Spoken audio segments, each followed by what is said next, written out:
Alright, so this is for Howard Community College, NES 100, project cycle 2, and our project is a hydraulic ram.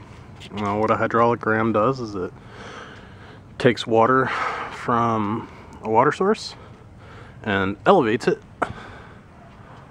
using no electricity.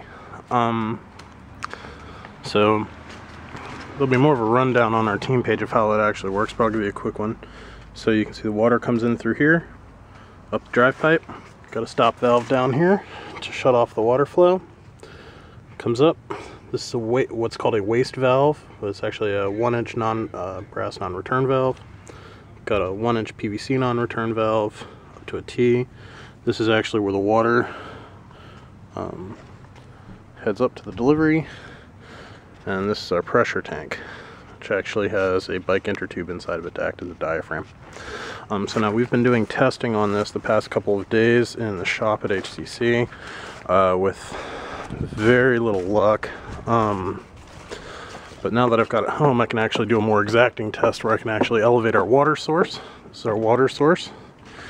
It's just a bucket, spigot coming out, full of water, and this is this hose is just to provide the water to the bucket, and then this is actually a delivery hose which is coiled up over there.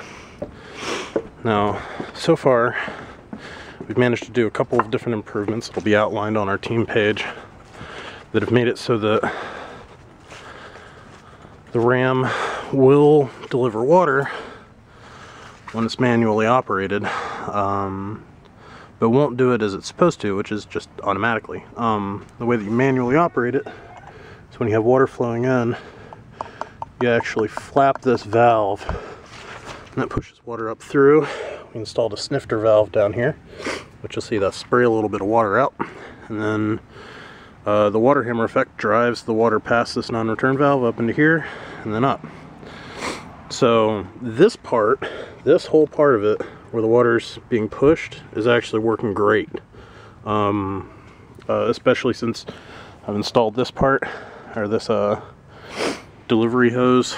We've actually been getting water pushed right up with no problems. The only issue is that it has to be manually operated to do it.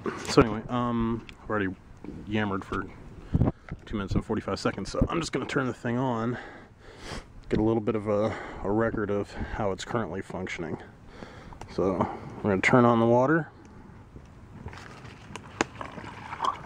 You can see water is just kind of freely flowing right around that valve. That's not supposed to do that. It's supposed to make the valve kind of open and close and open and close and open and close, which produces the water hammer effect. Now you'll see, and you can see down, I don't want to get the camera too close, but you can see that there's water coming out of the snifter valve when I manually operate it. And you can actually hear, I don't know if you can hear, but I can hear the non-return valve inside the PVC, or I can hear that valve opening and closing. You get kind of a chugging sound that's separate from this. See if you can get that. So now what I'm going to do is I'm going to turn this,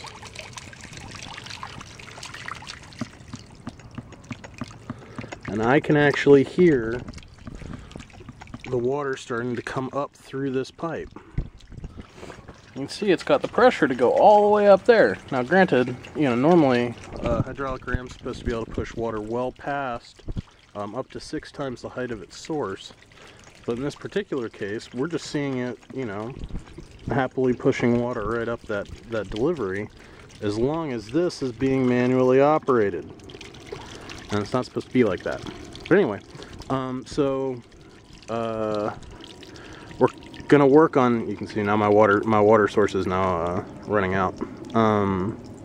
So we're working on possible solutions for this. I had tried putting a cork in it, because originally this wasn't flapping at all, it wasn't opening.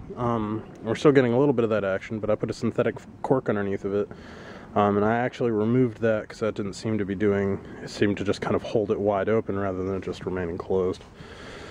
So anyway, so that's the hydraulic ram as it stands right now. You know, hopefully with further testing and improvements, you know, we can get. The way I see it, we're about 2/3, you know, it's about 2/3 operational. We just need to get the last third, and the last third happens to be this waste valve, which may just necessitate us, you know, fabricating a waste valve that works. So anyway, thanks for watching. Have a great day.